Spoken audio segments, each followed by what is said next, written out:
ఒక చిన్న సంభాషణ ఊరి పేరైందంటే నమ్ముతారా? అవును, ద్రౌపదితో భీముడు పలికిన పలుకే ఓ ఊరి పేరుగా స్థిరపడి నేటికీ పిలువబడుతోంది. ఆ ఊరు ఏదో ఎక్కడుందో తెలుసుకోవాలంటే విందాం అనగనగా.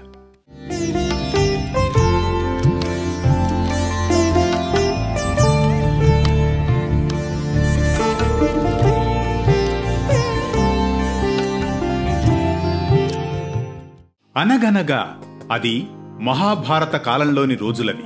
ఆంధ్రప్రదేశ్ రాష్ట్రం చిత్తూరు జిల్లాలోని ఓ గ్రామం. ఈ గ్రామం ప్రస్తుతం చిత్తూరు పట్టణానికి కేవలం 15 కిలోమీటర్ల దూరంలో ఉంది. ఆ గ్రామంలో జలకళతో గలగలా ప్రవహిస్తున్న సెలయేరు పక్కనే ఓ శివాలయం ఉండేదట. ఒకరోజు భీమసేనుడు ఆ సెలయేరులో స్నానాధికాలు పూర్తి చేసుకుని ఒడ్డునే ఉన్న శివాలయంలోని ఆ పరమేశ్వరుణ్ణి పూజిస్తాడు.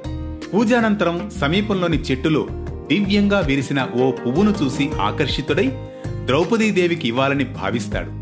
ఓ పువ్వును ద్రౌపది కోసం తీసుకుని వచ్చాడట. దేవి రా, ఈ పువ్వు తలపట్టు అని అన్నాడట. భీముడు ద్రౌపదితో మాట్లాడిన ఆ మాటే గ్రామంలోని ప్రజల నోట అలా అలా వాడుకలో పలికి పూ తలపట్టుగా మారినట్లు పౌరాణిక కథనం. అందుకే నేడు పూతలపట్టుగా పిలువబడుతోంది.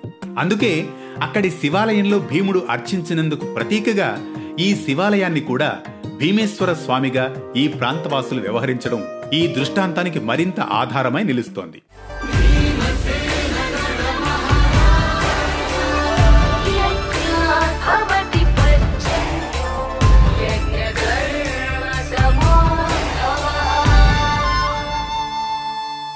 ఇక్కడి భీమేశ్వర స్వామి ఆలయంతో పాటు వరదరాజస్వామి వారి ఆలయాలు ప్రాచీనమైనవిగా 14-15వ శతాబ్దాల నాటి చోళరాజుల శిల్పకళా వైభవాన్ని ప్రస్ఫుటించేవిగా నేటికి మనం దర్శించవచ్చు. పూతలపట్టు నేములో నేముందో చాలా ఆసక్తికరంగా ఉంది కదూ. మరో కథనంతో మళ్లీ కలుద్దాం అనగనగా అంటూ.